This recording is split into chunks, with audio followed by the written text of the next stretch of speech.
शांति। 14 सितंबर की मुरली है। ज्ञान के सागर, आनंद के सागर, जो परमात्मा कहते मीठे बच्चे, याद के अभ्यास को सहज बनाने के लिए बाप को कभी बाप रूप में, कभी टीचर रूप में, तो कभी सतगुरु के रूप में याद करो। प्रश्न है, तुम बच्चों को अभी सारे विश्व में कौन सा ढिंडोरा पिटवाना है? उत्तर है, अब ढिंडोरा पिटवाओ कि सुख की दुनिया, स्वर्ग का रचयिता स्वयं राजयोग सिखाने के लिए आया हुआ है। तो बच्चों के लिए हथेली पर बहिष्ठ लेकर आया है, इसीलिए राजयोग सीखो। बाप स्वयं कहते, बच्चे अब तुम्हारे 84 जन्म पूरे हुए, तुम्हारे मेरे साथ घर चलने के दिन है। अभी बाबा कहते तुम्हें मेरे साथ चलना है, इसीलिए देह का वाहन छोड़ अशरीरी बनो, दैवी गुण धारण करो तो दैवी दुनिया में चले जाएंगे। गीत है, कौन आया मेरे मन के द्वारे। ओम शांति। मीठे मीठे बच्चों ने गीत सुना कि अभी हमारी बुद्धि में किसकी याद आई है? सबकी बुद्धि में है कि पतित पावन एक बाप है। अंग्रेजी में उनको लिबरेटर कहते हैं। लिबरेट करते हैं दुख से, दुख हरता सुख करता। ये कोई मनुष्य व देवताओं का नाम नहीं है, यह तो है ही एक परमपिता परमात्मा बाप की महिमा।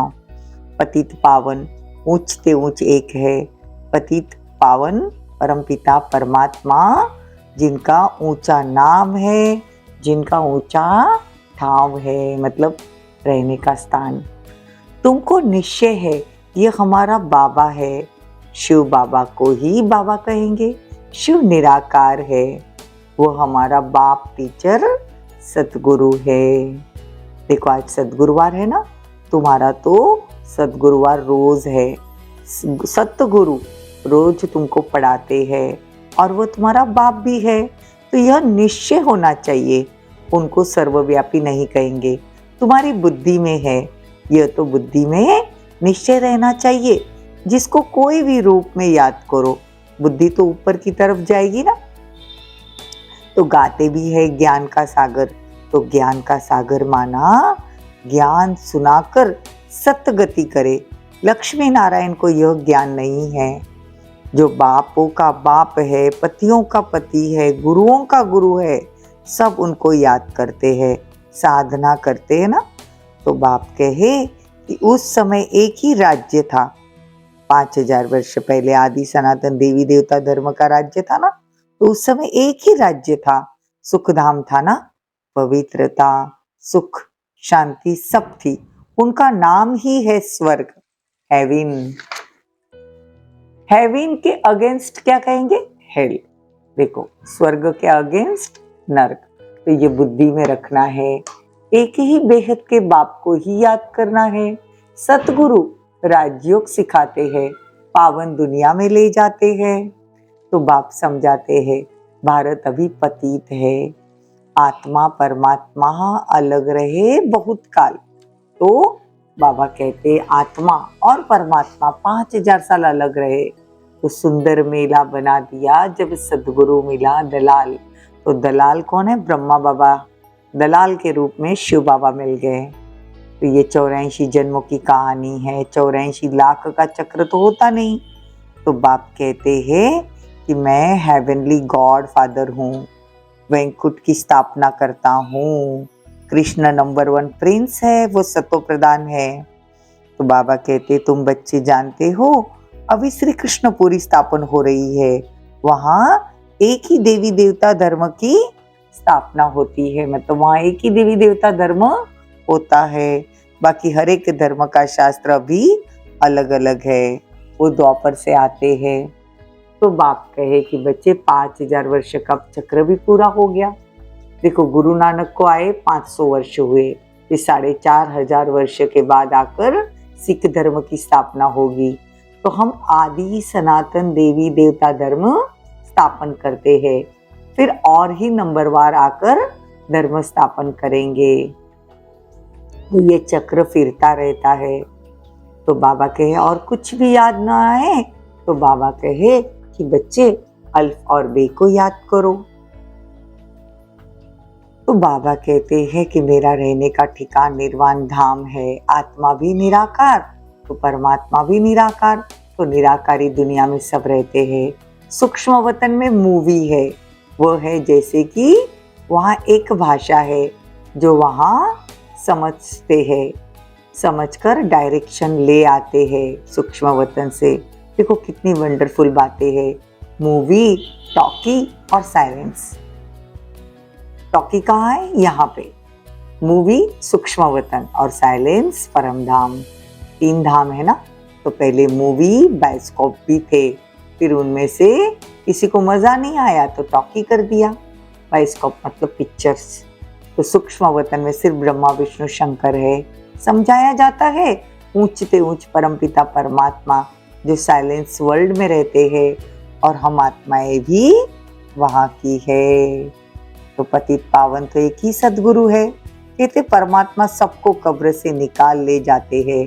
देखते भी हो कि वह वही महाभारत लड़ाई शुरू हो रही है। विनाश के बाद फिर सतयुग के गेट खुलेंगे। तो अभी बाबा हमको ऐसी दुनिया में लेके जाते हैं। बाप कहते मैं त्रिकालदर्शी हूं ना, तो तुमको भी त्रिकालदर्शी त्रिनेत्री बनाता हूँ। अर्थात तीनों लोगों, तीनों कालों का ज्ञान देने मैं आता हूँ। ये भगवान की महिमा है ना। तो बाप समान बच्चों को बनना है। ज्ञान के सागर के बच्चे, तुम भी मास्टर ज्ञान सागर हो। मनुष्य कहते भी है परमात्मा सत्य चित्त आनंद स्वरूप है, सुख का सागर है, तो उनसे जरूर वर्षा भी मिलना चाहिए। तुम मुझ अपने बाप से वर्षा ले रहे हो। 21 जन्मों के लिए पावन बन जाएंगे। मैं एवर पावन हूँ। तुमको तो पाठ बजाना है। इस समय सिर्फ तुम्हारी चढ़ती कला है। तुम मास्टर ज्ञान सागर बन जाते हो। फिर सतयुग से लेकर तुम्हारी कलाएं कमती होती जाती है। चढ़कर फिर उतरना भी है। सतयुग में चढ़ना है, फिर उतरना भी है। तो बाबा कहते तुम बच्चों को बहुत सर्विस करनी है। तुम शिव शक्ति पांडव सेना हो।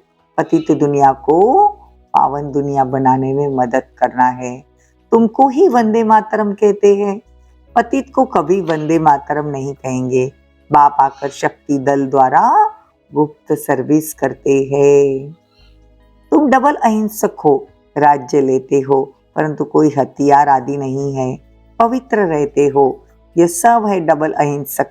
तो विकार में जाते काम कटारी से एक दो को दुख देते हैं, फिर आपस में लड़ते झगड़ते रहते हैं। देखो आजकल कितने दुख के पहाड़ गिरते हैं। बाबा कहते तुमको ढिंडोरा पिटवाना चाहिए। स्वर्ग का रचयिता राजयोग सिखाने वाला वो भगवान आया है। वो हथेली पर बहिष्ठ लेकर आया है। अब बाप बैठ समझाते हैं। तुम बाप को क्यों भूल जाते हो? घड़ी घड़ी मुझे याद करो। तुम्हारा 84 जन्म अब पूरे हुए। अब मैं तुमको राजयोग सिखाने आया हूँ, फिर भी तुम घड़ी घड़ी भूल जाते हो। दे अभिमान छोड़ अपने को अशरीरी समझो। अच्छा, माता पिता बाप दादा का मीठे मीठे सिक्के दे बच्चों प्रति याद प्यार और गुड मॉर्निंग। रूहानी बाप की रूहानी बच्चों को नमस्ते।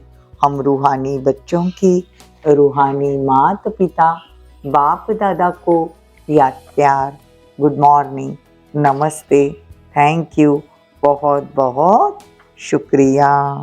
धारणा के लिए मुख्य सार।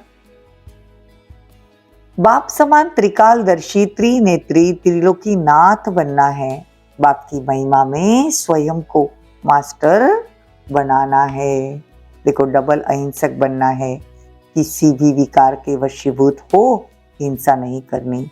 बाप का मददगार बन सबको पावन बनाने की सेवा करनी है। वरदान बहुत सुंदर वरदान है। ज्वाला स्वरूप की याद द्वारा स्वयं को परिवर्तन कर ब्राह्मण सो फरिश्ता सो देवता भव। देखो जैसे अग्नि में कोई भी चीज डाली जाती है तो नाम रूप गुण सब बदल जाता है। ऐसे जब बाप की याद की लगन में अग्नि में पड़ते हो तो परिवर्तन हो जाता है। मनुष्य से ब्राह्मण, फिर ब्राह्मण से फरिश्ता और फरिश्ता से देवता बन जाते हो। ऐसी कच्ची मिट्टी को साँचे में डालकर आग में डालते तो ईंट बन जाती है। ऐसे यह भी परिवर्तन हो जाता है, इसीलिए याद को ज्वाला रूप कहा जाता है। स्लोगन: शक्तिशाली आत्मा वह है जो जब चाहे तब शीतल स्वरूप और जब चाहे तब ज्वाला स्वरूप धारण कर ले। ओम शांति।